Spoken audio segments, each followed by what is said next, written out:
Mesdames, Messieurs, bonjour à tous, bienvenue à ce forum. Alors on a pris un petit peu de retard, mais c'est pas grave, on va pouvoir rattraper les aléas, ça fonctionne. Alors la poste africaine face aux grandes mutations mondiales, ça va être le sujet de ces 2 jours de conférence. Initialement, e-conférence qui passe à One Africa, donc je pense que c'est une belle concrétisation. Un secteur postal en Afrique qui se trouve à la croisée des chemins, une effervescence digitale sans précédent, malgré la crise sanitaire qui a secoué les fondamentaux de l'économie. Fidèle à sa vocation aujourd'hui de plateforme de débat et d'échange, les enjeux classés et les enjeux clés de ce forum des postes africaines, édition 2022, enclenchera un débat de fond sur les perspectives de développement de l'activité postale dans l'Afrique post-Covid, marquée par une volonté manifeste de relance. L'APF 2022 sera également une édition inédite parce qu'elle s'organise en marge de la 15e édition de l'Africa Pay et ID Expo qui accueille chaque année un peu plus de 1500 participants. Aujourd'hui, c'est un peu innovant, on a des stands. Donc, réseau networking, vous pourrez profiter des différentes pauses déjeuner, café pour échanger sur les différents aspects. L'ensemble de la communauté postale africaine est donc invitée à prendre part à ces travaux et permettre une Afrique qui sera dynamique et qui pourra atteindre ses objectifs de développement. Donc voilà un petit peu le ton qui est donné par rapport à ces 2 jours de conférence. Avant de rentrer dans le vif du sujet, permettez-moi, mesdames, messieurs, de vous décliner un petit peu le programme de cette matinée. Nous allons commencer par une Executive Roundtable qui va être quelles industries postales pour l'Afrique post-Covid, avec un modérateur, donc Jonathan Le Henry. Sera suivi d'une pause networking que je vais peut-être switcher vu le temps. On va enchaîner avec une keynote, tendance et rupture dans le secteur des postes.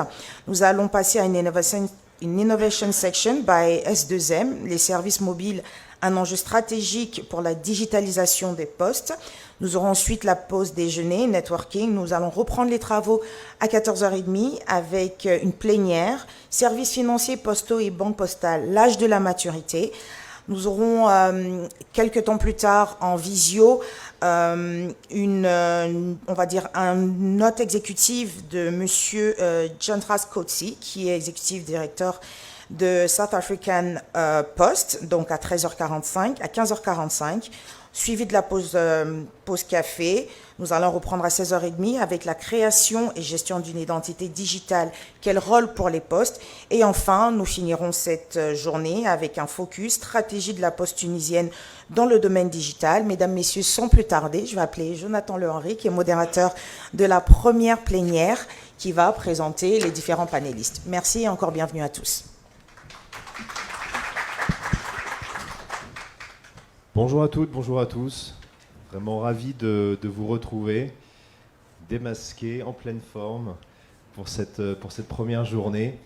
Je vais, pour ce premier panel qui porte effectivement sur quelles industries postales pour l'Afrique post-Covid, je vais demander à 3 personnes extrêmement engagées de longue date sur le secteur postal de bien vouloir me rejoindre. Monsieur Amin Benjeloun Touimi, directeur général de la Poste Maroc. Monsieur Chief Moyo, secrétaire général de l'UPAP, et Monsieur Isaac Namba, directeur général de la Poste de Côte d'Ivoire. Je vous propose de... Je vous en prie.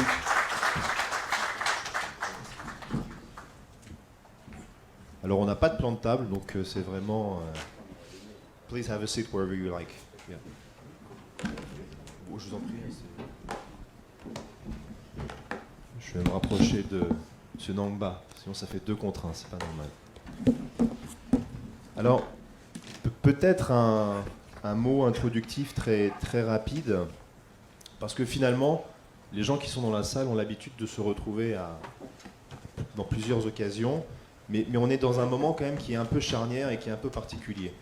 Et il s'est passé beaucoup de choses au cours des 18 mois, des 18-24 mois. On a eu quand même un phénomène assez incroyable qui est une sorte de convergence des crises. De façon simultanée, et non pas séquentielle, vraiment simultanée, on a eu des crises économiques, des crises sociales, des crises géopolitiques. Donc on a eu vraiment en un moment très regroupé une convergence de crises.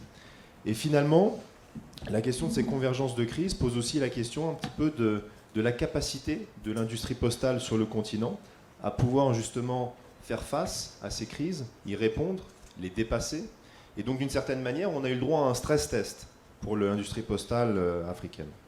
Et donc la question qui se pose, c'est, je pense qu'il y a des convictions communes dans cette salle et sur cette estrade autour de la nécessité d'accélérer un certain nombre de transformations. On va se parler d'e-commerce, on va se parler de digitalisation, mais je pense que ce qui est extrêmement intéressant, c'est de voir que la période qu'on a traversée nous a permis de renforcer ces convictions et de dire que finalement, tous ces éléments-là ne sont pas optionnels, relèvent d'une nécessité qui est encore plus prégnante dans le contexte dans lequel on est.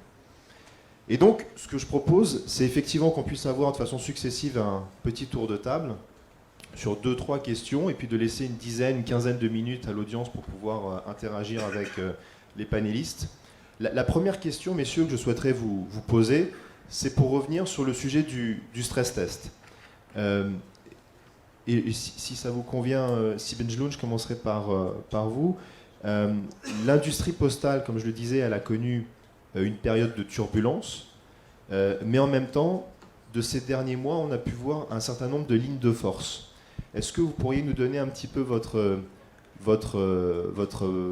appréciation par rapport à la fois à comment le secteur postal a traversé ces crises, traverse ces crises, et vu du Maroc, quelques éléments de spécificité peut-être? Merci, bonjour à tous. Je suis vraiment très heureux d'être avec vous aujourd'hui et partager cette importante manifestation. Je suis très heureux parce qu'on est à Marrakech, donc bienvenue dans notre pays, bienvenue à Marrakech, messieurs les directeurs, directrices généraux des postes et honorable assistance. Donc je rappelle que ce forum est né à Marrakech en 2006 et que la Poste marocaine a été depuis le départ partenaire, et nous sommes vraiment très fiers de ce partenariat. Donc en ce qui concerne votre question, je pense qu'il est important de faire une toute petite introduction sur ce qui s'est passé ces 2 dernières années. Donc, le secteur postal, comme les autres secteurs et les industries dans le monde, ont connu une période très difficile.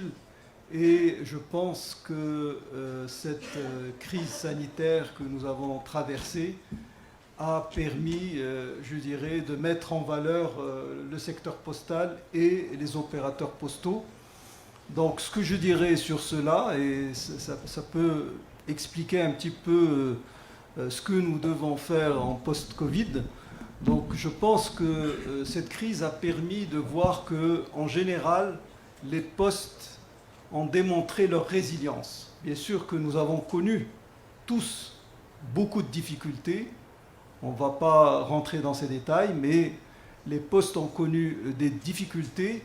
Il y a eu même une disruption sur un certain nombre de choses, notamment notre activité historique qui, dans beaucoup de pays, a connu, je dirais, une accélération très forte de la baisse des volumes du courrier. Bon, la tendance était déjà là, mais je dirais, il y a eu cette disruption où les opérateurs, normalement grands facturiers, ont décidé, suite à cette crise, d'accélérer aussi la digitalisation. Et donc, les postes ont été résilientes et donc ont pu démontrer quelque chose de très important que je voudrais partager avec vous. C'est que souvent, et dans beaucoup de pays, et dans nos pays africains, on s'est rendu compte que la poste était plus que nécessaire que par le passé. Donc la poste a des atouts, et ces atouts, je dirais, la crise sanitaire a permis de voir qu'il était très important d'avoir un réseau étendu, un bras armé de l'État, parce que souvent les postes ont joué ce rôle-là de bras armés de l'État.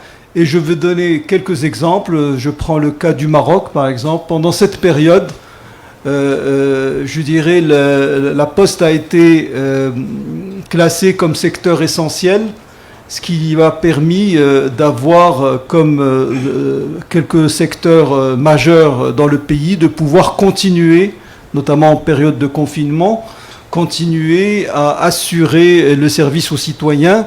Et puis il y a eu une opération importante qui a été assurée par notre filiale El Balid Bank, c'est pouvoir distribuer les aides de l'État. Donc la Poste a démontré qu'elle était capable, malgré le confinement, malgré les difficultés, de pouvoir distribuer des millions d'aides aux citoyens du pays. Et ce genre d'opérations ont été réalisées aussi ailleurs.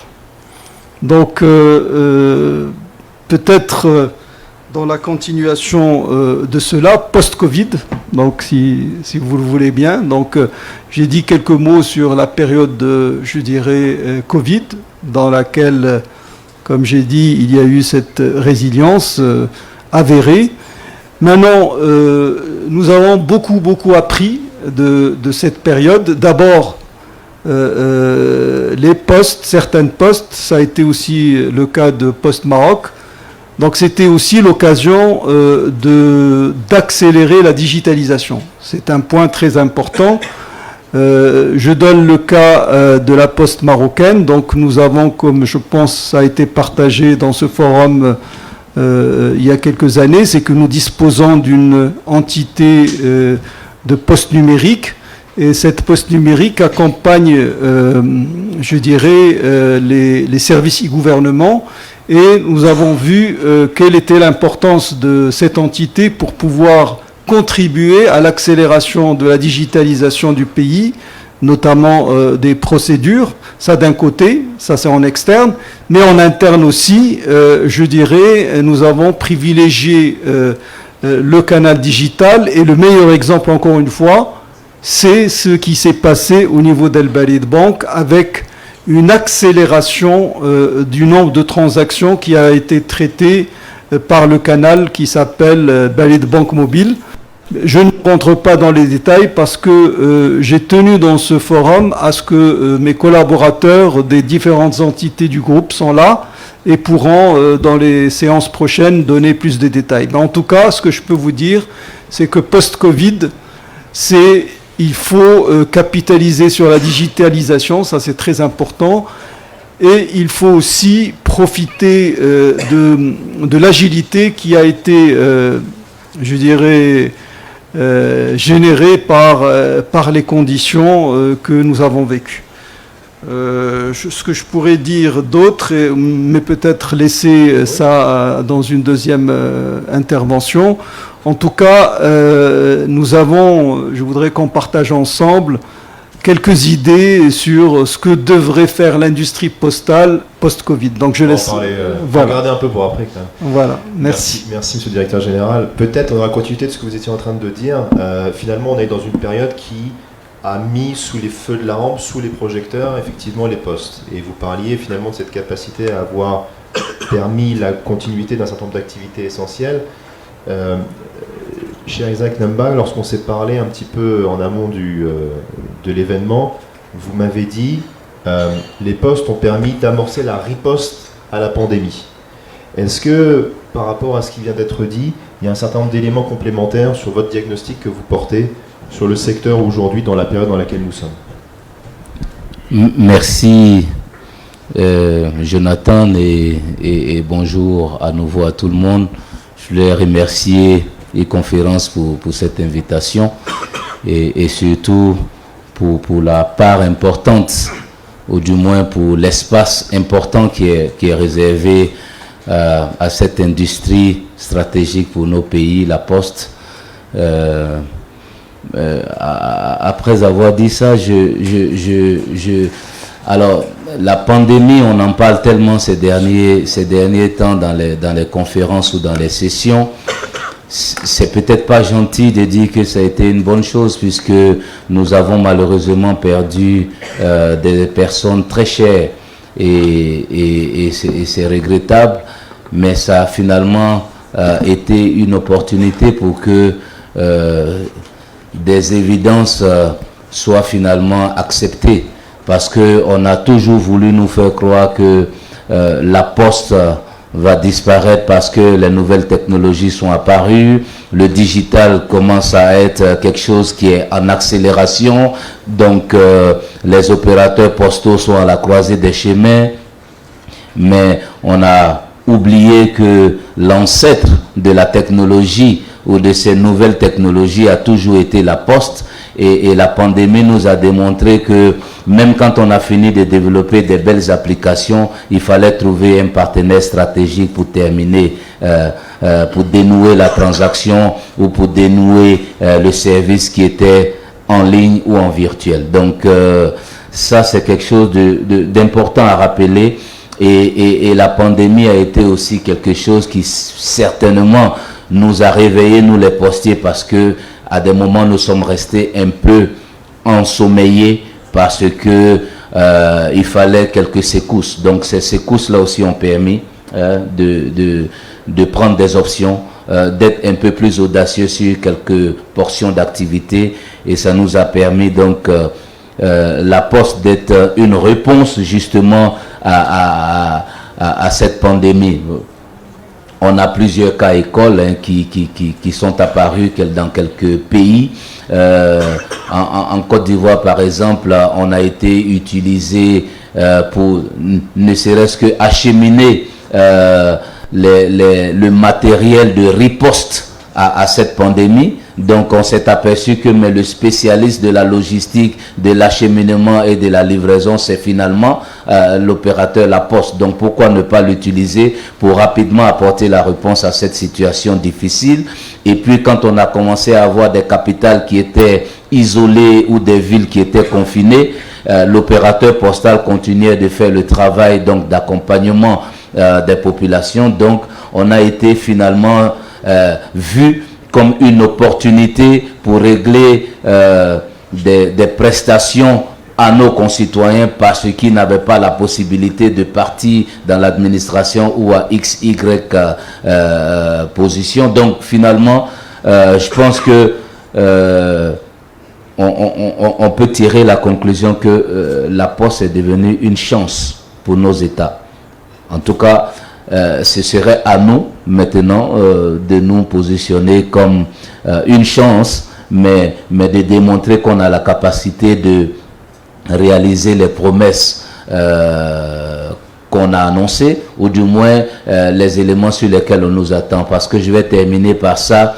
De mes quelques lectures, j'ai vu que les postes sont en définitive le lien social entre les populations et le gouvernement. Donc après gouvernement en sens large dans les années 1900, si vous êtes un peu plus strict, vous allez vous rendre compte que la Poste est le lien social entre les populations et le secteur public et le secteur privé et l'ensemble de l'écosystème, pourvu que nous continuions de faire ce qu'on a toujours su bien faire, apporter le service à nos concitoyens. Et donc en période de Covid, on a joué ce rôle, on a démontré qu'on est le pilier du développement socio-économique de nos pays.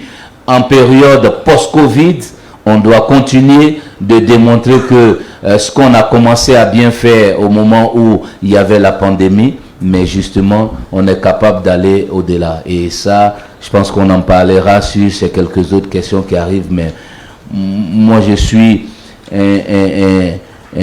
un grand défenseur de la Poste, ni un féru de la Poste, mais je termine par la Poste est une chance pour nos États et il faut qu'on réussisse à leur vendre ça comme ça et à leur présenter ça dans ses différentes facettes. Merci beaucoup. Donc une chance pour nos États. La question qui se pose maintenant, vous avez tous les deux finalement listé un certain nombre de thématiques, de priorités, alors de grands chantiers sur lesquels les postes travaillent. Vous avez parlé d'e-commerce, vous avez parlé de résilience. La question qui se pose, et c'est la question que je voudrais poser à Chief Moyo, I'd like to ask the question in English, maybe just for probably easier. So just basically, I mean, your organization has been extremely active in terms of promotion for several priorities that have been discussed previously. We talked about e-commerce, financial services, infrastructure. The question is, what's your take, really, 2 years after the beginning of the pandemic, what you believe should be the top priorities on the agenda of the CEOs of the Post in the continent? Thank you very much. Good morning, good afternoon, good evening, depending on where you are. First of all, I would like to thank the organizers for putting up this meeting, and I would like to thank my CEO here for welcoming me to Morocco.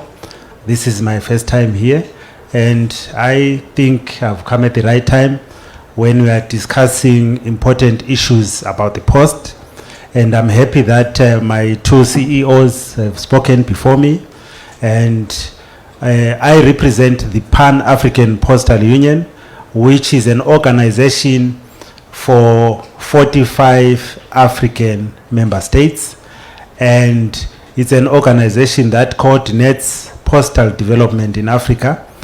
You have heard from my CEOs from Morocco and Cote d'Ivoire the work that the Post Office has been doing during this pandemic period. And it has come at a time when people had forgotten about the Post Office, but now, because of the work that the Post Office did during the invasion of our lives by COVID-19, people have suddenly realized how important the Post Office is. It's like breathing. When you are doing your chores on a daily basis, you don't feel that you are breathing in and breathing out. It's natural. But wait until someone chokes you or blocks your breathing process, you realize how important it is to breathe. This is what we have seen with the Post.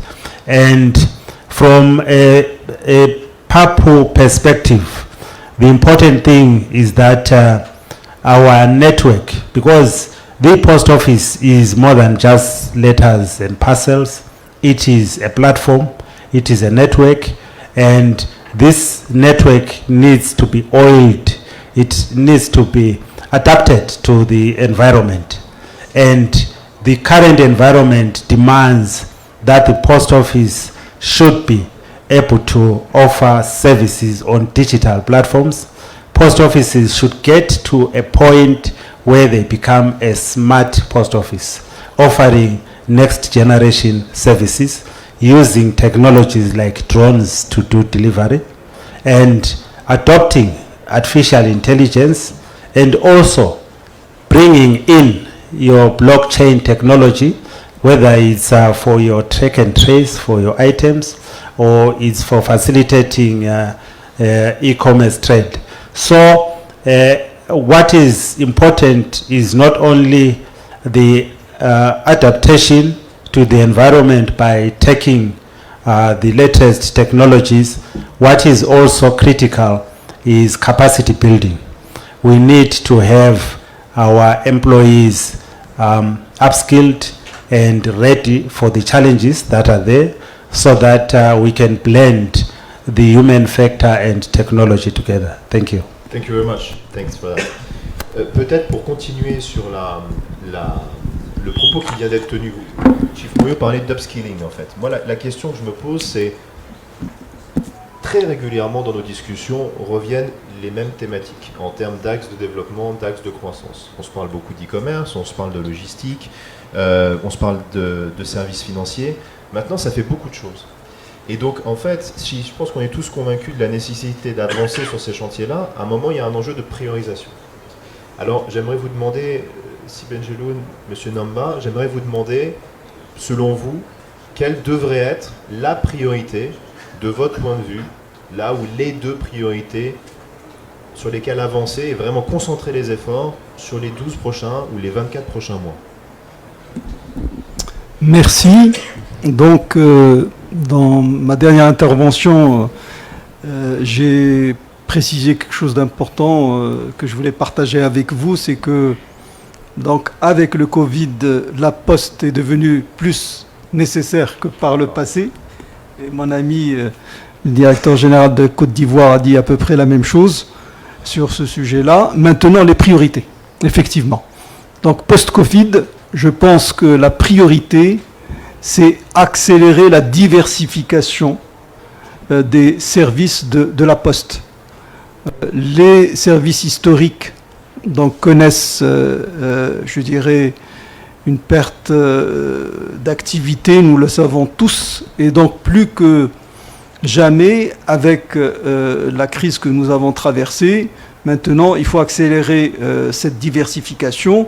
Cette diversification va dépendre de chacun de nos pays. Donc on ne peut pas dire que tous les pays doivent faire la même chose, parce que tout dépend de l'histoire de l'opérateur, tout dépend aussi, je dirais, des forces que cet opérateur a. Donc je ne pourrais pas être général. Mais en tout cas, il y a peut-être quelque chose qui va marcher pour l'ensemble de nos postes africaines, et je pense que tout le monde sera d'accord avec moi. Il faut qu'on mise sur la technologie. On ne peut plus rester justement avec des solutions classiques. Il faut accélérer les technologies. Et parmi les conséquences, ça va être deux choses. D'abord, utiliser le multicanal.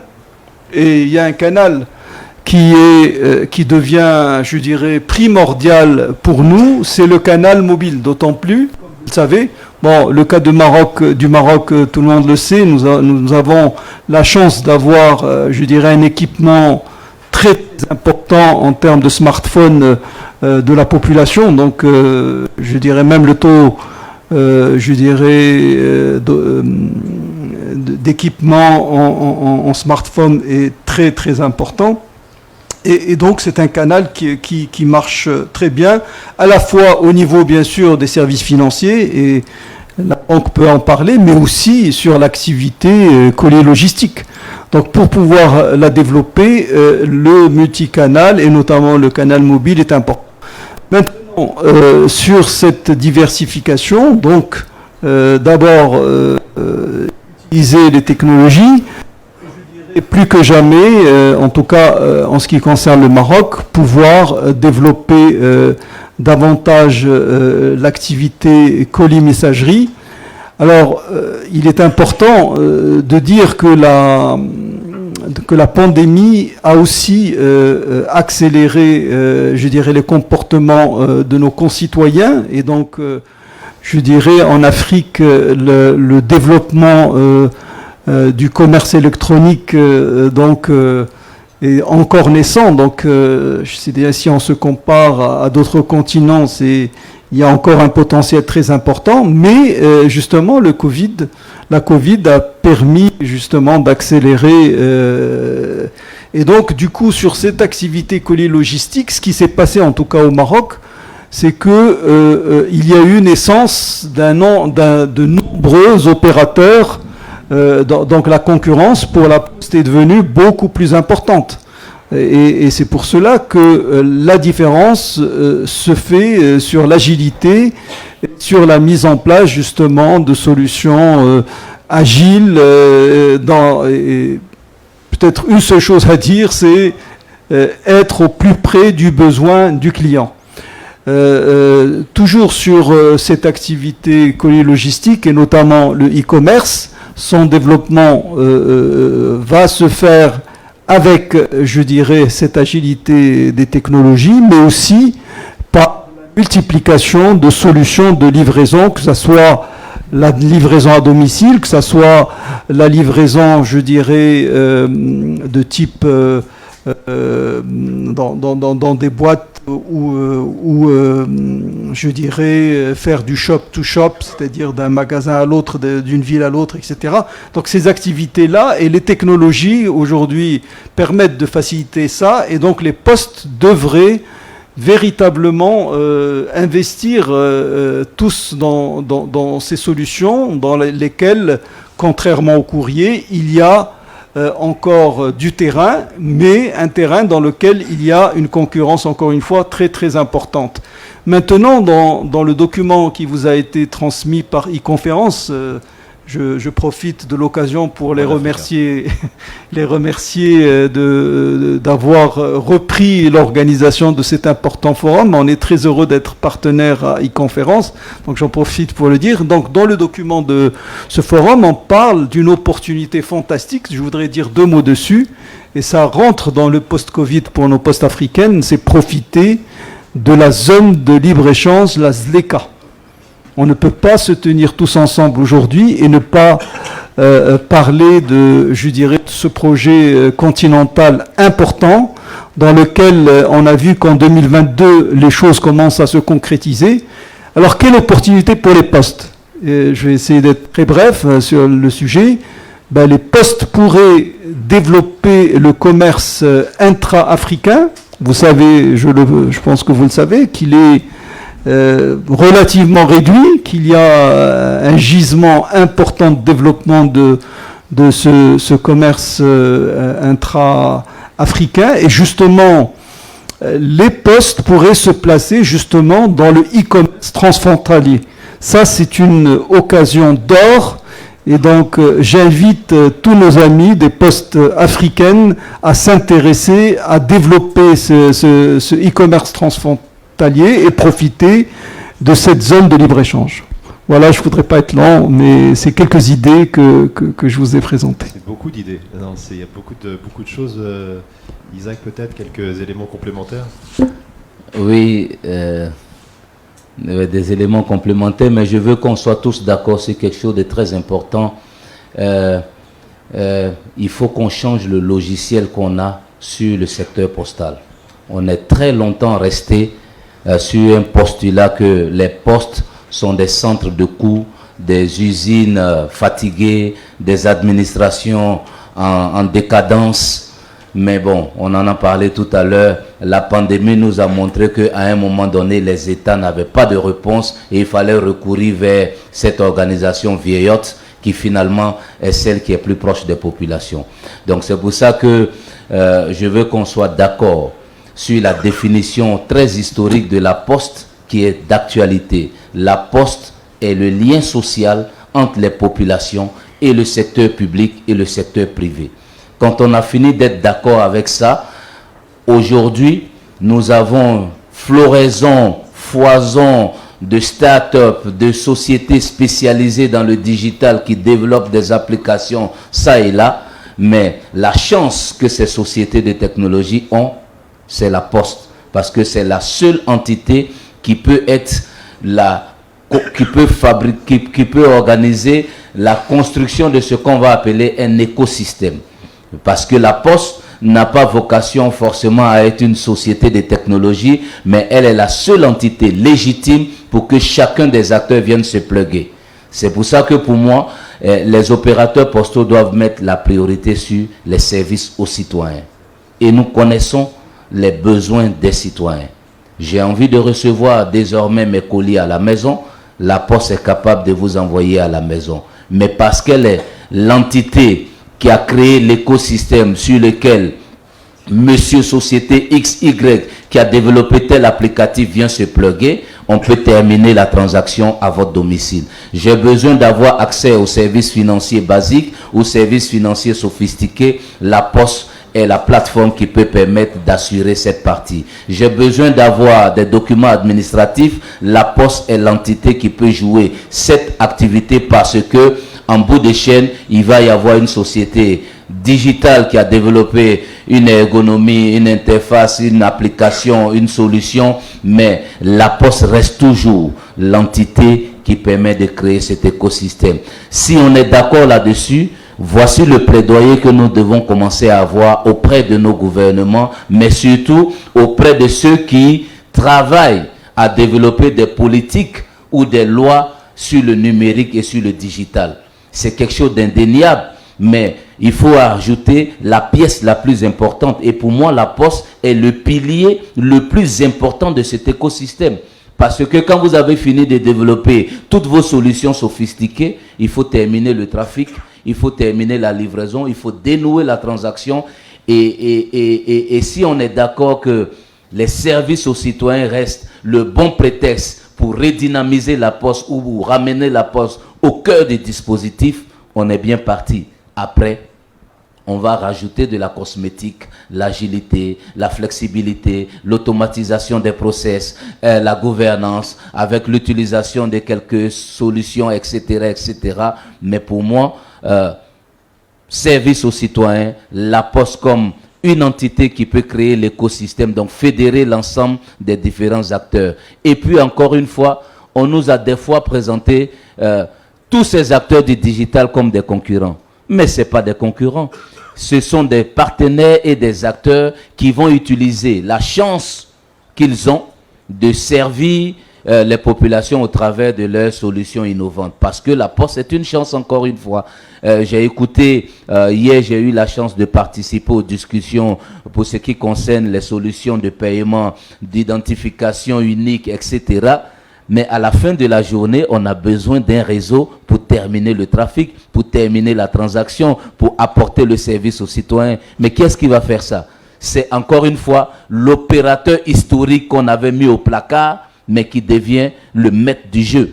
Donc, chers postiers, sachons que nous sommes les maîtres du jeu et c'est à nous de définir l'écosystème qui va permettre à ceux qui sont certainement sophistiqués de faire leur job. Merci beaucoup. Alors, le maître du jeu, certes, mais pour autant, le jeu continue d'évoluer. Et il y a un élément qui me semble extrêmement important, c'est la question aussi de votre environnement concurrentiel. Parce que, effectivement, vous dressez des lignes très claires en termes d'orientation vers où aller, mais en même temps, l'agilité à laquelle vous faisiez référence tous les deux, d'autres acteurs du secteur privé, start-up, viennent justement disrupter aussi le secteur postal, en apportant parfois des solutions, mais c'est aussi parfois de la concurrence. Et donc c'est un peu ça l'équation qu'il faut résoudre, c'est partenaire ou concurrent. Et Chief Moyo, maybe I would like to ask you this question around how you see newcomers in our postal sector, typically startups, all those players who are somehow disrupting the sector. They could be seen as a partner, they could be seen as an opponent, as a competitor. What's your take on this? How you see the continent going forward? Okay, thank you very much for that important question. Before I come to it, I would like to maybe provide the macro strategic setting to say from viewing Africa as one unit. What is important is that all the players, all the operators should cross the bridge. All the operators should adopt technologies. And for us to win, we cannot win on our own. There are other stakeholders that are very critical for us to achieve our objectives.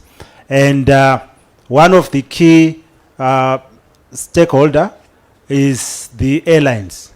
They are very, very critical when it comes to moving our items within or across borders. And from a Pan-African Postal Union perspective, we have a working relationship with the African Airlines Association so that whatever plans we have, we share with them and we can have our items being transported without much of a challenge. I spoke about capacity building. We have also signed an agreement with Afralty, which is an organization that provides training and especially on digital upskilling. And we believe that our operators need to partner, Cote d'Ivoire and Morocco, getting into a partnership, into a bilateral, and they involve Tunisia, they involve Nigeria, and then it becomes a multilateral arrangement. We need to have those kind of relationships. But beyond that, we have other partners that are in the sector that we play with. Just last week, I signed an agreement with the Universal Postal Union, which is the mother of all postal organizations. And this is to have a partnership for going to the field, so that as people closer to the ground in Africa, we can follow up on projects and work with UPU on that. And we also signed with a group, La Poste group of France. Why? Because they are one of the leading postal institutions in the world. There's no doubt about that. And if you want to play in the big league, you must understand how the big players see the game, how they want, how they win. And we believe that this partnership is also going to take us to places and help us to achieve our objectives much quicker than if we were to go it alone. Then I'll end with your question to say, startups, where do they come in? I've painted a picture of partnerships, and one mistake that people used to make was to think that the postal business is competing with technology. That is not correct. We in the post are not competing with technology. We are competing with other players, and technology is the tool that we can use to out-compete whoever is in the field. And for startups, we are seeing them as potential partners who should assist us to continue to be big that we are, while we are also assisting them to grow and be bigger. There's no doubt that the Post is the biggest institution in the world. Their penetration in communities cannot be matched by anyone, and there is need, therefore, for the Post to open up and embrace other stakeholders as they seek to achieve their objectives of providing services to citizens, to governments, and to corporates. Thank you. Thanks very much for that. Est-ce que je peux vous demander, Monsieur Benjeloun, Monsieur Namba, peut-être de rebondir très rapidement sur ce qui vient d'être dit, sur finalement des exemples que vous pourriez avoir dans vos environnements respectifs, de nouveaux partenariats sur lesquels vous réfléchissez, dans la manière d'intégrer justement la technologie dans le métier de la Poste, d'aller vers une nouvelle manière de travailler en faisant des partenariats, voire des JV.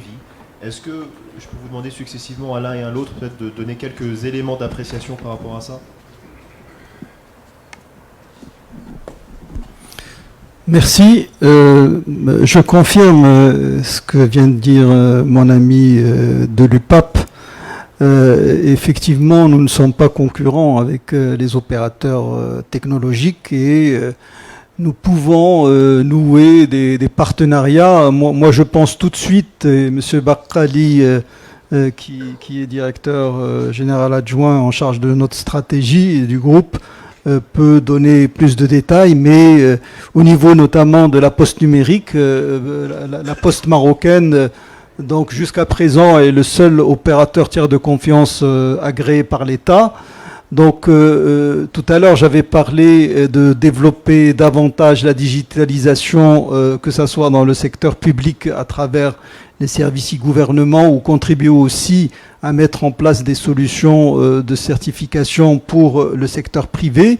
Tout cela, nous avons pensé, et c'est des choses qui sont en cours, de nouer des partenariats avec des opérateurs technologiques pour que le développement justement de cette digitalisation de ces opérateurs puisse être fait à la fois avec la Poste et ses partenaires technologiques qui ont, je dirais, des solutions, un portefeuille de clients à qui ils peuvent proposer des solutions communes.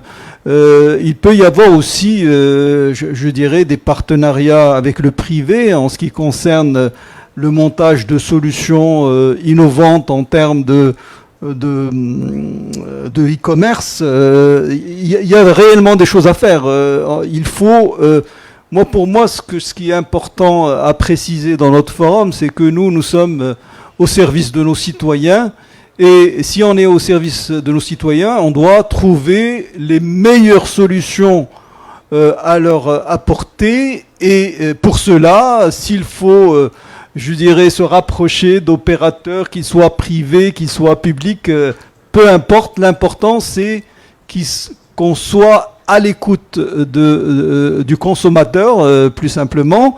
Et sachez, les temps sont devenus de plus en plus difficiles et c'est important dans ce forum de prononcer un autre mot qui me semble n'a pas été prononcé. Je dirais, pour que les postes pérennisent leur existence, il y a aussi la qualité de service. Le concitoyen, le consommateur devient de plus en plus exigeant. Là, tout à l'heure, j'avais parlé de la concurrence parce que de plus en plus le secteur postal s'ouvre et donc même ceux qui ont un monopole, ce monopole va progressivement, je dirais, le périmètre du monopole sera révisé à la baisse comme ça a été fait en Europe, etc. Donc il faut s'habituer à la concurrence et il faut pouvoir livrer un service avec une qualité vraiment qui soit, je dirais, la meilleure possible pour pouvoir garder sa place et pouvoir mieux servir nos concitoyens. Donc voilà ce que je voulais dire sur les partenariats. Mais merci. Je l'ai dit tantôt, même les partenaires ou les sociétés de technologie se rendent compte que la Poste devient l'opportunité pour faire grandir leur business. Donc c'est à nous de comprendre les nouveaux codes du monde du business aujourd'hui. Je crois pas trop aux questions de concurrence ou de... C'est clair qu'il y a des acteurs qui prennent des parts des marchés, mais si vous avez une vision holistique, il est mieux d'être partenaire et partager du revenu, avoir 20% de 10 milliards est plus intéressant que d'avoir 100% de 10 000. C'est pour ça que il faut qu'on change notre mindset. Même les startups se rendent compte que la solution, waouh, elle est impressionnante. Tout le monde a applaudi. Ils ont pris des awards à gauche, à droite dans des forums spécialisés. Mais quand ils reviennent sur terre dans le pays, il faut apporter la solution et la distribuer au plus grand nombre de la population. Mais la synergie et l'alliance avec la Poste peut permettre d'ouvrir des corridors et donner des opportunités. Après, c'est à nous de nous vendre, comme je dis toujours, une opportunité ou une chance. Ce n'est pas prétentieux de notre part, mais c'est la définition qui a toujours été. Nous sommes la Poste, le lien social entre les populations et le secteur public et le secteur privé. Mais quand on a fini de dire ça, c'est à nous aussi de savoir qu'à un moment donné, le champ des possibles à la Poste est limité parce qu'on n'a pas la même flexibilité ou la même agilité pour développer telle ou telle chose. Pendant que nous avons de milliers d'employés, la start-up a 15 personnes qui est sous contrôle, donc ils ont la possibilité de faire des choses un peu plus malléables et un peu plus sophistiquées. Donc si on n'a pas compris que c'est la combinaison des deux parties qui peut faire avancer, après, je pense que chacun de nous l'a dit, il y a des gisements d'opportunités qui sont là en face de la Poste, mais c'est à la Poste d'aller chercher le meilleur acteur, faire alliance pour servir cette opportunité. Donc, moi je pense plutôt qu'il faut réfléchir alliance, synergie, et puis est-ce que la concurrence elle est née aujourd'hui avec les nouvelles technologies? Même quand on était dans les années préhistoriques, la Poste avait des concurrents. On est resté aussi peut-être dans cette nébuleuse de situation monopolistique, mais pas parce qu'il n'y avait pas de concurrents, mais on était le seul prestataire dédié. Et puis au fur et à mesure, des nouveaux acteurs sont nés, donc à nous aussi peut-être de changer notre logiciel et puis de faire la meilleure combinaison. Mais chacun de nous tous l'a dit ici, il y a une vraie révolution qui est en train de se passer. Parce que, et je vais terminer par ça, quand je regarde nos chefs d'État, en tout cas pour ce qui concerne l'Afrique, à la tribune des Nations Unies, il y a une question qui leur est posée. Quelle est votre solution dans l'atteinte des objectifs de développement durable? C'est une très belle question, mais en même temps, c'est une question bateau. Et j'ai fait une petite note pour dire à mon ministre, mais la réponse se trouve chez la Poste. Parce que si vous devez éradiquer la pauvreté, les études ont démontré que pour éradiquer la pauvreté, il faut apporter les services financiers au plus grand nombre de la population. Mais dans nos pays, qui est-ce qui a le réseau le plus étendu pour que la solution basique de services financiers arrive chez le plus grand nombre de la population? C'est la Poste. Nous sommes une réponse pour les gouvernements. Deuxième élément, il faut réduire la fracture numérique. Mais au-delà des solutions sophistiquées pour nos populations, l'éducation numérique, l'accès à la chose digitale, il faut la disrupter en offrant un réseau qui permette de servir le citoyen avec des solutions digitales. Qu'est-ce qui a le réseau pour apporter cette réponse pour réduire le dividende numérique? C'est la Poste. Apporter l'information aux citoyens. Mais c'est nous, la Poste, qui sommes présents sur l'étendue du territoire, qui pouvons être la solution d'information aux citoyens sur les grandes politiques et les réformes de l'État. Je peux continuer de citer, mais pour dire que c'est nous qui avons la réponse, nous, la Poste, mais c'est à nous de trouver le meilleur wording ou la meilleure articulation pour les présenter à nos États pour que finalement on soit rappelé comme pilier du développement socio-économique de nos pays. Il faut qu'on arrête de pleurer, il faut qu'on arrête d'appeler tous les jours des plaidoyers, mais c'est nous qui devons être, je pense, un peu plus en attaque pour qu'on soit le principal. Merci beaucoup. Merci pour ce propos très, très engagé et plein d'espoir également. Je voulais peut-être, avant d'ouvrir la parole pour les questions-réponses à la salle, peut-être une dernière thématique qui fera également office de propos conclusifs. On en a parlé, mais peut-être pas suffisamment, c'est la question de l'intégration en fait. On se retrouve dans une salle, effectivement, de différents pays, mais avec des ambitions communes. Comment aujourd'hui on peut intégrer justement mieux la question de l'intégration économique comme levier de développement du secteur postal? Peut-être, maybe Chief Moyo, if you'd like to start with this. Did you get the translation or not yet? I'm not sure whether you got the translation for the question, or should I ask it again? No, you can ask.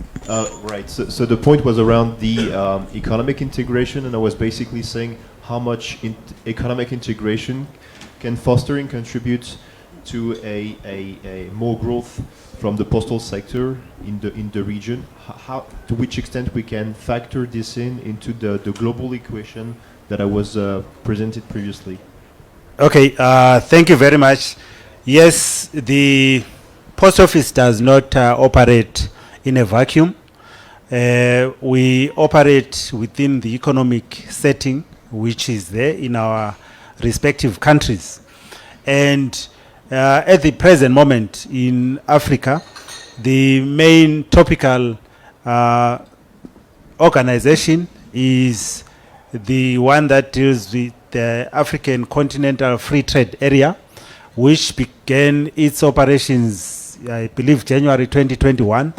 And this is an institution set up by the African Union to ensure that it promotes intra-Africa trade.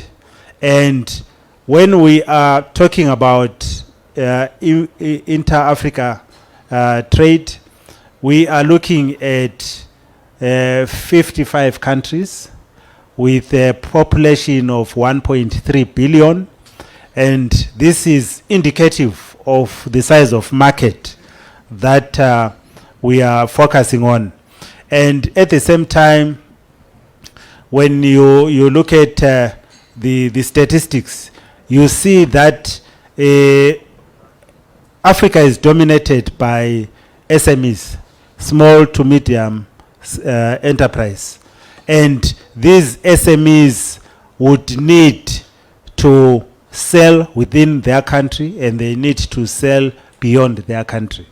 And the only way they can grow is to access markets beyond their borders. And therefore, the post office comes in handy because we provide the logistics, we are interconnected. Like I said previously, in Africa we have 55 countries, and the whole world we have 192 member states. And what therefore it means is that we can leverage on those numbers. We can leverage on the synergies that are there. And this trade integration that is happening at the African continent presents the post office with an opportunity to play a big role in trade facilitation in as far as moving goods across borders is concerned. And also it provides an opportunity for the post to partner with SMEs and help them to access markets beyond their localities. Thank you. Thank you very much. Thank you very much.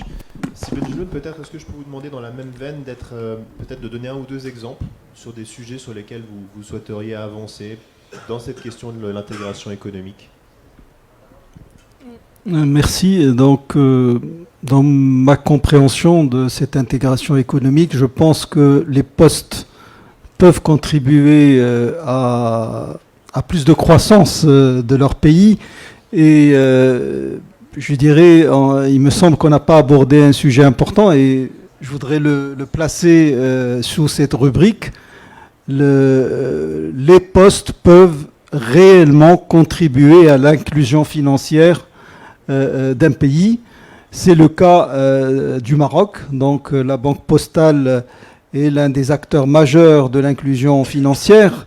Donc elle a pu, je dirais, elle a permis la bancarisation de millions. Aujourd'hui, la Banque postale a plus de 8 millions de clients. Et donc tout ça, ça s'est fait ces 10 dernières années. Alors l'inclusion financière, c'est connu, c'est vraiment un élément qui permet la croissance quand on fait... Et cette inclusion, je voudrais la généraliser en parlant en dehors des particuliers. L'inclusion se fait aussi des TPME, c'est-à-dire que quand la réglementation le permet, les banques postales devraient, et nous sommes en train d'y travailler, à faciliter le financement de ces micro-entreprises, ces très petites entreprises. Donc c'est un élément important quand, je dirais, la Poste, à travers sa banque, peut contribuer au financement de ces petites structures qui sont vraiment un élément essentiel de l'économie. Je dirais une dernière chose par rapport à un levier d'intégration, c'est contribuer à combler cette fracture numérique. Donc ça a été déjà dit, mais il est très important, je dirais, la fraction numérique, lutter contre et pouvoir, grâce à ce qu'a dit mon ami le directeur général de la Poste de Côte d'Ivoire, la Poste, avec sa proximité, peut jouer un grand rôle dans cette lutte contre la fraction numérique. Et donc l'éducation financière, l'éducation, je dirais, en numérique, est un rôle majeur pour les postes. Et ça va pouvoir permettre, il me semble que ça répond à votre question, ça va permettre de contribuer à une croissance dans nos pays. Oui, donc parlant d'intégration, je pense que depuis ces 10 dernières années, et ici même à Marrakech, je me souviens de mes premières classes dans l'industrie postale. Je découvrais aussi ce monde merveilleux des postiers. Je voudrais saluer nos amis du groupe Post Maroc parce que je les avais rencontrés donc, à une session de e-conférence ici même à Marrakech. Et depuis cette période, depuis 10 ans, on ne fait que parler d'intégration entre opérateurs postaux africains. Ça peut être une belle opportunité de bouger les lignes, mais je pense qu'on est resté dans des orientations et des fois dans de la littérature. ce qu'il faut peut-être, et qui a commencé à marcher, c'est le lieu pour moi de saluer les directeurs généraux qui sont là, qui ont pris à bras le corps ce axe, c'est d'avoir des projets sous-régionaux ou des projets africains. C'est la seule façon de donner un intérêt à chacun des acteurs, de s'impliquer davantage. Et la chance qu'on a, c'est que nous sommes tous gouvernés, en tout cas en termes d'activités fêtières, par l'Union postale universelle.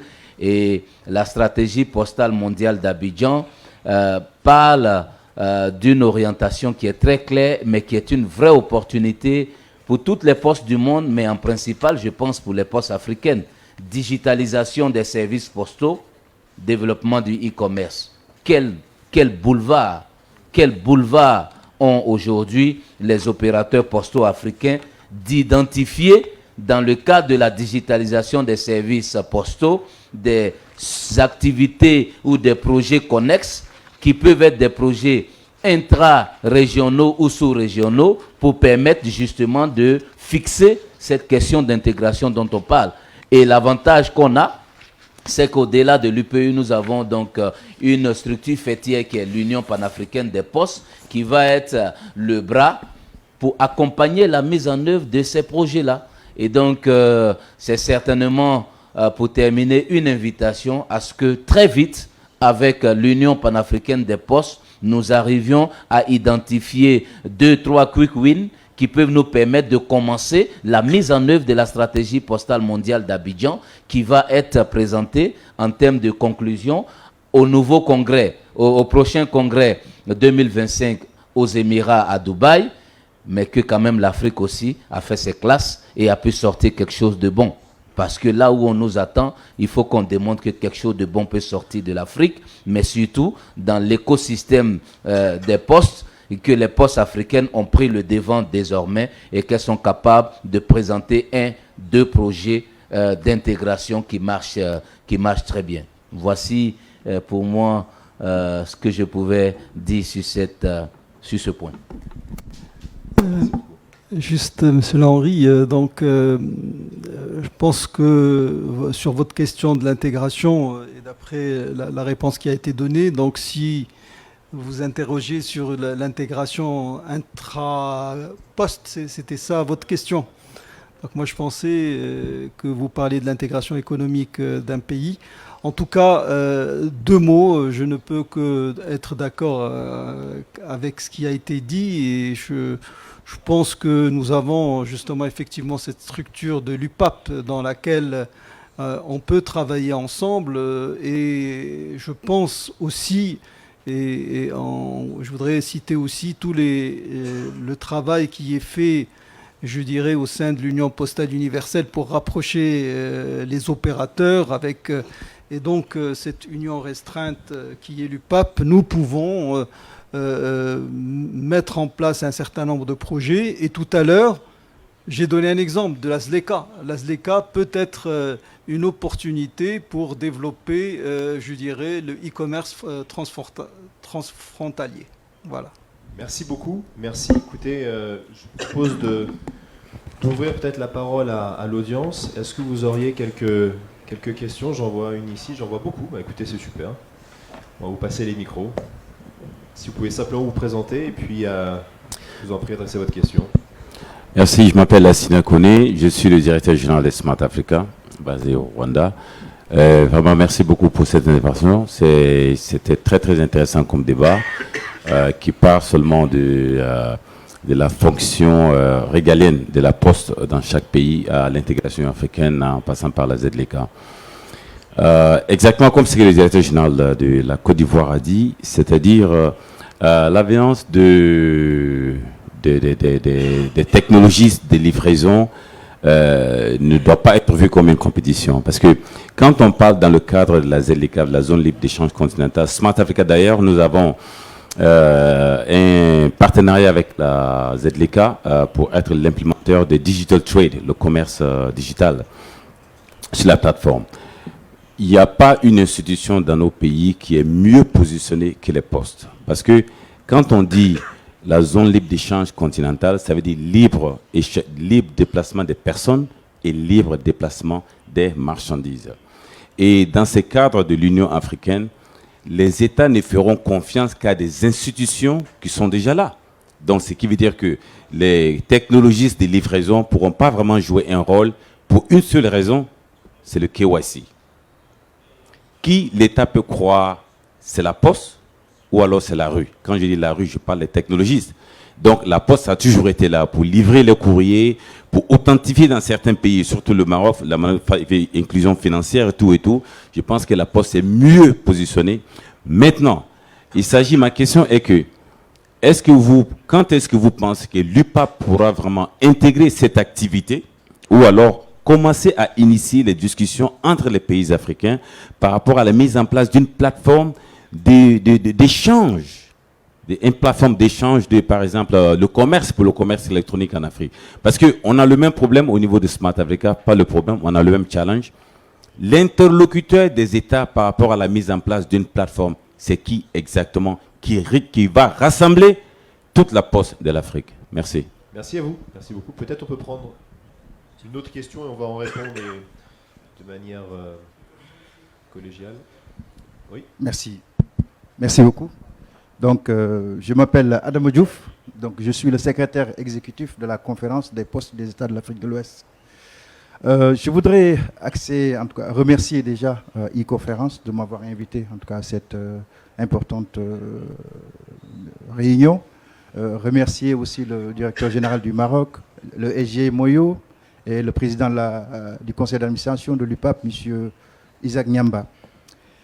Je voudrais, en tout cas, après le panel, voulais préciser quand même quelque chose. La Poste a un métier. Le métier de la Poste, c'est quoi? C'est fournir le service postal universel. Donc c'est très important. Quand on parle de service postal universel, ce sont des services qui sont fournis partout sur le territoire national à un même prix et à un prix abordable à tous les citoyens avec de la qualité. Ce qui est différent de ce que fournissent les autres opérateurs. Donc je voudrais qu'on fasse attention quand on parle de concurrence. C'est plutôt, en tout cas, deux entités qui sont sur deux terrains différents. Par contre, il peut y avoir un partenariat. Un partenariat par rapport à quoi? En faisant ce qu'on appelle un partage d'infrastructures. La Poste est présente partout sur les territoires nationaux, mais les autres opérateurs qu'on dise peut-être concurrents ne sont pas présents partout. Donc la Poste devrait offrir son infrastructure pour permettre à ces postes-là, à ces concurrents-là, de, en tout cas, jouer aussi leur partition, qui est différente de la partition que la Poste doit jouer. Sur le plan, en tout cas, de toutes ces mutations-là, la Poste, je dirais, devrait repenser son métier, repenser l'activité postale pour répondre aux besoins des populations. Sur le plan de l'intégration, peut-être je vais en tout cas parler un peu de nous, les projets de la CPA que nous avons sur l'intégration. Nous avons prévu en tout cas de mettre en place en tout cas une plateforme intégrée de commerce électronique pour les 15 pays de l'Afrique de l'Ouest.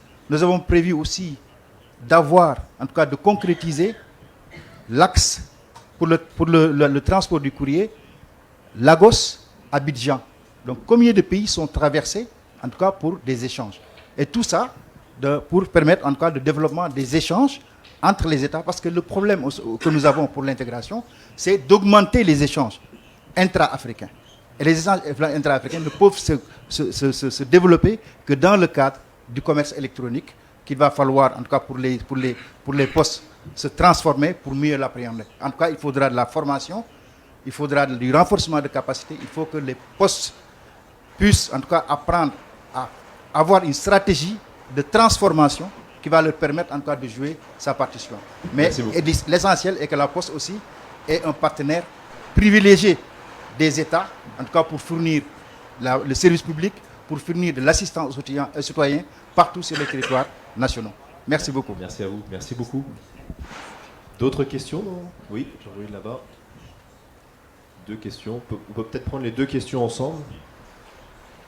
Merci beaucoup. Moi, c'est Alioun Mohamed de la Mori Post. Je suis venu en compagnie de mon directeur général qui est nouvellement nommé à la tête de la Société mauritanienne des postes et qui a tracé une vision. Donc je me permets de lui passer le micro juste pour vous donner la nouvelle vision que c'est tracé. Bismillah, wa salatu wa salam ala rasulillah. Ok, il m'a encore forcé la main pour parler.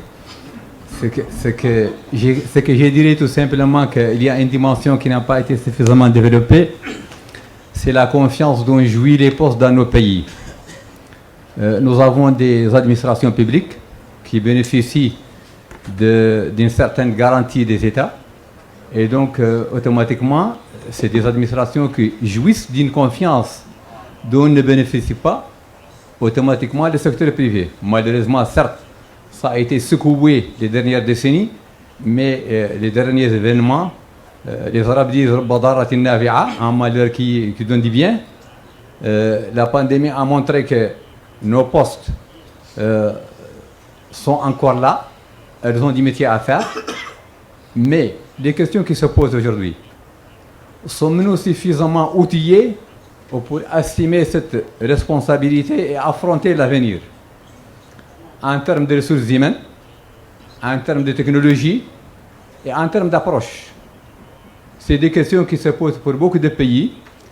Sur un autre domaine, je pense que nos pays du Sud ont beaucoup de choses à partager qui n'est pas suffisamment aujourd'hui capitalisé.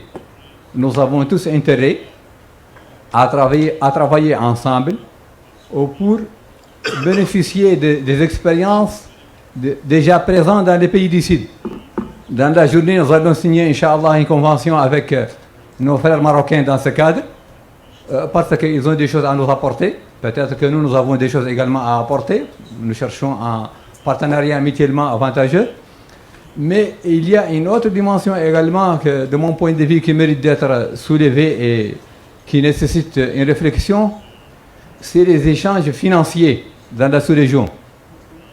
Dans nos pays tous, nous avons des diasporas qui viennent d'autres pays, qui produisent et qui envoient de l'argent.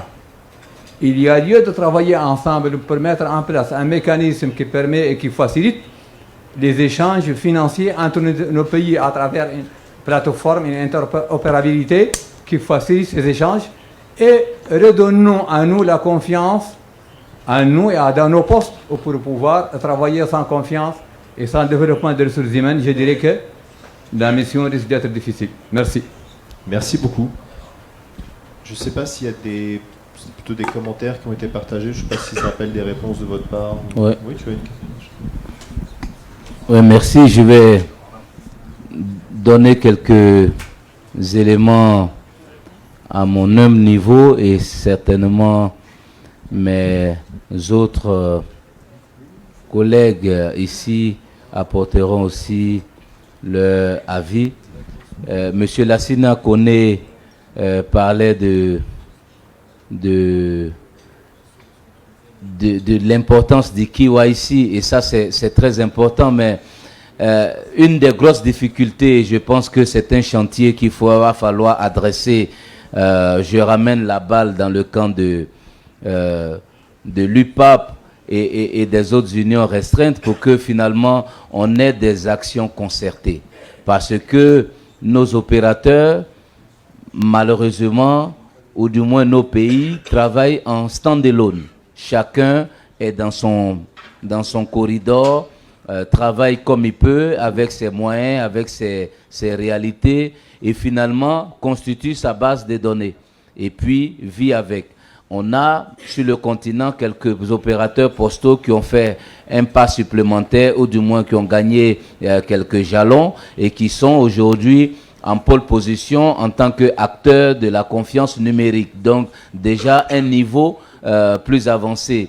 Je pense que l'avantage qu'on aura avec Smart Africa, mais je sais qu'il y a quelques échanges entre l'Union Postale Universelle pour regarder comment les choses peuvent bien se ficeler entre Smart Africa et l'UPU, parce que au sein de l'UPU, nous avons désormais une orientation qui est que il faut partager des données. On a certainement quelques applicatifs où des données sont hébergés au sein de l'Union postale universelle. Peut-être qu'il faut être un peu plus imaginatif pour trouver la formule pour que les données des opérateurs postaux, en tout cas pour ce qui concerne ce qui va faciliter le commerce intra-régionaux, les cross-boarding payments, etc., qu'on puisse partager des informations, mais c'est capital. Si on n'a pas une entité de confiance pour donner le KYC, donc l'information pertinente, on ne pourra pas. Et peut-être que l'intervention de M. Koné, c'est une invitation à ce qu'on commence à défricher ce chantier. M. Adama Diouf, bon, je n'ai pas vu de questions particulières. Après, il faut peut-être que nous aussi, nous les postiers, nous faisions un tout petit peu attention à nos terminologies et à nos mots. Le service postal universel, c'est bien quelque chose qui est bien élaboré, bien conçu, bien rédigé dans nos stratosphères de postiers, mais la réalité du terrain, c'est autre chose. Le gars, il n'a rien à regarder avec votre opération de service postal universel. Ça ne l'intéresse pas de partir dans des localités où vous êtes et vous ne faites pas de chiffres au nom du service postal universel. Mais sur les petits créneaux où ils nous font mal, il faut regarder comment on fait des alliances et comment on trouve des formules pour que le gâteau soit partagé pour que personne ne soit lésé. Moi, je suis d'accord que le service postal universel fait qu'on est présent dans quelques localités, au détriment certainement de ce que d'autres sont dans des localités où il y a plus de business et nous font mal. Mais c'est nous qui avons la cartographie et c'est nous qui devons les embarquer là où on a besoin d'eux pour qu'on puisse faire du business. Mais je sais que vous y travaillez, je sais que vous êtes en train de relancer les projets sous-régionaux qui sont restés un peu en léthargie. Vous avez quelques belles idées et il n'y a pas meilleur espace ou tribune de dire que nous soutenons à 1000%. Maintenant, passons à l'action. La poste mauritanienne parlait de la confiance, mais vous savez, la poste a toujours été historiquement le tiers de confiance, et puis à un moment donné, on a accidentellement été victime de la qualité des services, et puis le sous-investissement de l'actionnaire unique, qui est l'État, qui a fait que quelques postes ont perdu un peu de terrain. Mais c'est à nous, peut-être, de vendre une nouvelle opportunité aussi aux États pour que la confiance revienne et puis qu'au rendez-vous de la qualité, on soit au moins bon pour qu'on puisse nous confier plein d'autres choses. Mais sinon, je suis d'accord qu'il va falloir affronter la vie, l'avenir avec les questions de ressources humaines, les questions de technologie, les questions de procédures, mais c'est la question de l'œuf et de la poule. Lequel vient en premier ? Est-ce qu'on commence à avoir un minimum de qualité des services et de sérieux et de prise en charge de nos administrations postales, ou bien on attend que tout soit mis en place avant qu'on puisse lancer la machine? Donc ça, c'est une équation que chacun des CEO et chacune des administrations postales dans ses plans stratégiques doit analyser. Et puis, parlant des services financiers, moi, je suis entièrement d'accord avec vous qu'il faut organiser une plateforme de services financiers eu égard à la diaspora, mais je vais peut-être vous décevoir, c'est que les postes africains sont des mauvais payeurs en termes d'engagement. Vous partez même déjà au-delà de nos organisations, mais on ne paye pas nos factures, on ne paye pas nos engagements. Et les services financiers sont le meilleur exemple. On a des postes qui doivent à d'autres administrations postales, mais qui va continuer de faire du business alors que l'opérateur en face me doit. Donc ça commence par ce qu'on a appelé la confiance. Si on veut que ce soit quelque chose qui puisse nous permettre, bien évidemment, de gagner des portions et des parts des marchés, il faut qu'on soit sérieux dès le départ, au moins sur nos engagements financiers. Parce que si tu ne payes pas la facture, je vais fermer le système. Vous vous rappelez, il y a quelques années, l'UPU à un moment donné a mis en place le dispositif du clearing. avec la possibilité pour que chacun soit connecté à un système électronique. Le jour où tu as défaut, à la minute ou aux périodes bien précises, le système te déconnecte des relations entre opérateurs. Parce que la question de confiance est importante. Mais je suis d'accord que les diasporas sont très importantes dans chacun de nos pays et que le continent lui-même peut créer de la richesse in-house. Mais c'est ça. Il faut commencer à être un peu strict sur quelques autres premières parties de ce qu'on a appelé la confiance depuis le début. Je pense avoir fait un peu le tour. Je laisse la parole aux autres. On va être obligé de couper. On peut continuer les... Pardon ? Oui, je t'en prie. Oui, je comprends parfaitement bien qu'il y a parfois des difficultés par rapport aux engagements financiers. Mais ceci dit, il faut réfléchir autrement. Mettons en place un fonds de garantie. Il faut trouver des solutions, trouver des moyens. Il ne faut pas parce qu'on a eu un problème pendant une certaine période qu'il faut baisser les bras. Sinon, on risque de n'avancer jamais. À chaque fois qu'il y a problème, à chaque fois qu'il y a obstacle, on dit voilà, ça ne marche pas et donc il faut arrêter. On a un potentiel qu'on peut exploiter immédiatement, qui règle des problèmes sérieux posés à nos diasporas et qui apporte également une ressource financière extrêmement importante pour nos postes. Saisissons l'opportunité pour faciliter à nos diasporas le transfert d'argent. Sinon, c'est le recours à l'informel, et c'est l'irrégularité, et c'est tout le problème qu'on connaît, passé et par là. Si quelque part, il y a des postes qui ne respectent pas leurs engagements, travaillons pour qu'il y ait un fonds de garantie qui est disponible à l'avance et qui permet la compense une fois les postes ne respectent pas le paiement de leurs factures. Et je n'oublierai pas ici également de s'allier à notre niveau de collaboration avec la Poste tunisienne dans le cadre des échanges entre les pays du Sud. Actuellement, nous avons une équipe de Tunisiens qui sont en Nouakchott et qui nous aident pour la mise en place d'une plateforme de paiement mobile. Merci. Merci à vous. Écoutez, du coup, je vais donner la parole à la personne derrière qui voulait réagir également. Merci, je remercie tous les intervenants. Moi, c'est Aïdra Ibrahima, je suis le PDG de la Poste du Mali. Je voulais juste intervenir sur un point parce que jusque-là, j'entends beaucoup parler effectivement de la digitalisation, du profit et surtout des parts de marché. Mais je voulais surtout rappeler aussi que les postes sont là pour assurer pour l'État, et c'est ce message peut-être qu'il faut tenir finalement avec nos gouvernants, c'est pour assurer aussi ce qu'on appelle l'équité et l'égalité entre les citoyens. Et cela s'est prouvé après, justement, pendant cette pandémie de Covid-19.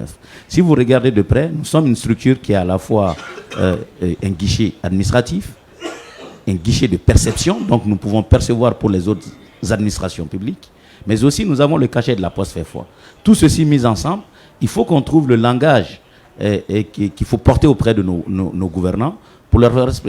D'ailleurs, si vous regardez pendant la pandémie, on a eu très souvent recours à nos structures postales parce que tout simplement nous sommes non seulement présents partout, mais parce que nous avons cette obligation de rendre les services publics disponibles pour nos concitoyens.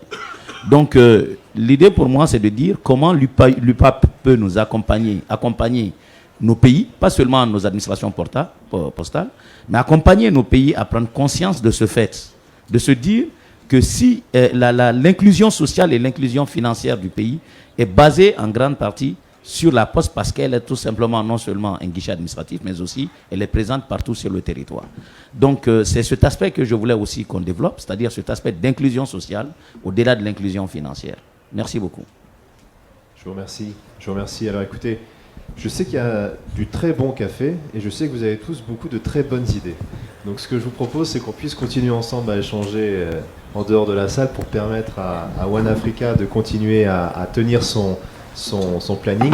En revanche, je vais me permettre simplement de vous remercier très, très chaleureusement pour votre temps, pour vos propos, aussi motivants que passionnés qu'ambitieux.